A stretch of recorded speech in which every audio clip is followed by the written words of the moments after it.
একবার এক ব্যক্তি একটি পেন্সিল তৈরি করছে।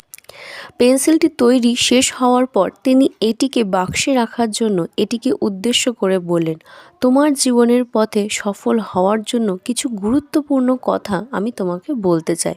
এগুলো সব সময় মনে রাখবে। 1. তুমি ভবিষ্যতে দারুণ সব কাজ করবে, কিন্তু তার জন্য তুমি যেন কোনো দক্ষ শিল্পীর হাত থেকে পিছলে না যাও, সেটি মাথায় রেখো। সবসময় তার নির্দেশনা মেনে চলবে। 2. সফল হতে গেলে তোমাকে মাঝে মাঝেই কষ্টের মধ্যে দিয়ে যেতে হবে, তীক্ষ্ণ হতে হবে, শার্পার হতে হবে।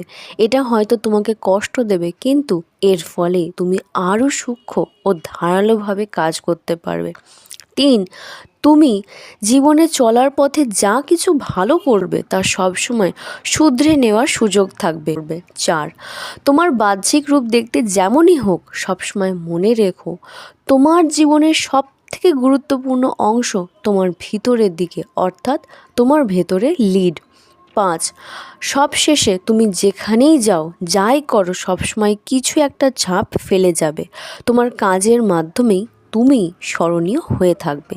পেন্সিলটি এই কথাগুলো গভীরভাবে মনোযোগ দিয়ে শুনল এবং সেই অনুযায়ী কাজ করার প্রতিজ্ঞা করলো। এরপর তাকে বাক্সে রাখা হলো। এর থেকে আমরা কী শিক্ষা নিলাম? আমরা যদি পেন্সিলের এই 5টি গুণ আমাদের জীবনে প্রয়োগ করতে পারি, তবে আমাদের জীবনও সুন্দর এবং অর্থপূর্ণ হয়ে উঠবে। আমাদের জীবনের সৃষ্টিকর্তা দিক নির্দেশনা মেনে চলতে হবে।